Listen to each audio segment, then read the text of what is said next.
Step 1, wake up early, gonna rise with the sun. Step 2, get some good, some food in you. Step 3, think real hard about what you wanna be. Step 4, everybody just do your thing.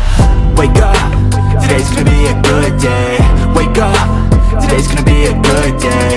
Wake up, today's gonna be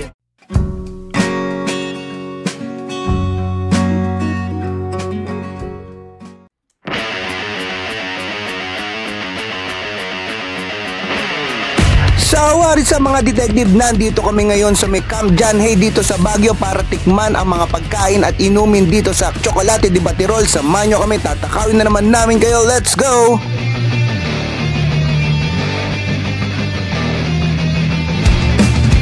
As usual dito sa channel na to, ito yung menu nila. You can pause it here so you can check it out.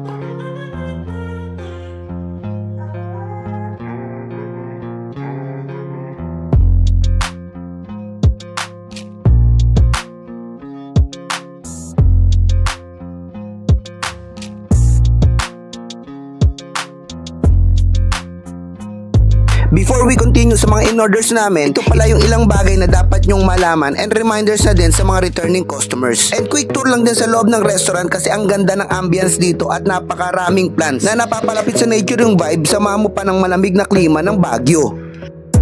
You gotta focus on yourself, on your faith, on your dreams, on your mind, on your health, yeah.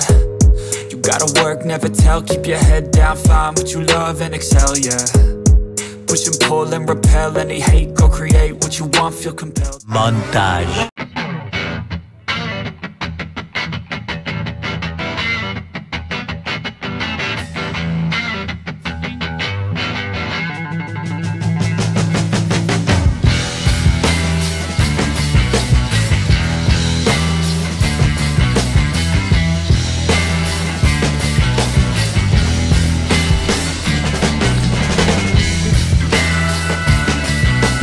Nakita nyo naman yung mga in-order namin at una namin tinikman itong traditional fried chicken nila na 4 pieces quarter parts. Kasama na din palang tinikman ni Leslie itong garlic rice at gravy. And according to her ay ganitong fried chicken yung bet niya. Sa balat pa lang may lasa na at kahit walang breading. At dahil dito ay naintriga ako at tinikman agad. And yes, may lasa nga yung manok kahit walang breading at hindi ito sobrang alat. Ngayon naman titikman ko na yung balat at idadang ito sa gravy. And yes, yung balat ay malutong. Straightforward yung lasa na parang salt and pepper lang ang nilagay at yung gravy nasa mild side siya. Hindi intense yung savory flavor kaya hindi ito nakakaumay. Yung garlic rice pala nila sobrang sarap. Walang arte, as in garlic lang yung malalasahan mo dito na flavor at konting alat. Kaya naparami ako ng kain dito kaya napa-order kami ng extra. Next naman itong personal choice ko, itong beef caldereta na may kamahalan. Kaya I'm expecting this to be good. Plating pa lang nito natatakam na ako at knowing super fresh yung mga gulay nito kasi nandito kami sa Baguio makes this dish more exciting. Tignan nyo na lang yung reaction ni Leslie nung natikman niya ito. Dahil dyan lalo akong natakam dito. Now it's my turn na tikman ito at talagang naglalaway ako sa sarsa, beef at mga gulay nito. At syempre yung masarap na garlic rice nila ang magiging dance partner nito sa bibig ko. Pero bago yan, pakita ko muna kung gaano kalambot ang beef nito. Pero sususpense ko nga muna pala ulit ito. At maganda tikman muna ito ng wala munang garlic rice para matikman natin yung totoong lasa ng kaldereta nila.